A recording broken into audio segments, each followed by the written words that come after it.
नमस्कार, मी सार्थक Desai Konkan property YouTube चॅनलवर आपले स्वागत करतो। आज आपण आलो आहे तालुका जिल्हा रत्नागिरी नेवरे गावात 10 गुंठे एने प्रॉपर्टी।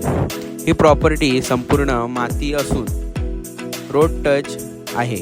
या प्रॉपर्टीला दगडी चिऱ्याचे वॉल कंपाऊंड केलेले आहे व पाण्याची विहीर, 1 BHK बंगला, हापूस आंब्याची आणि सुपारींची बाग केलेली आहे। ही प्रॉपर्टी गुड लोकेशनला असून या प्रॉपर्टीच्या जवळ तर या प्रॉपर्टी संबंधित अधिक माहिती जाणून घेण्यासाठी व हिचे डिटेल्स पाहण्यासाठी वरील 2 व्हॉट्सअप क्रमांक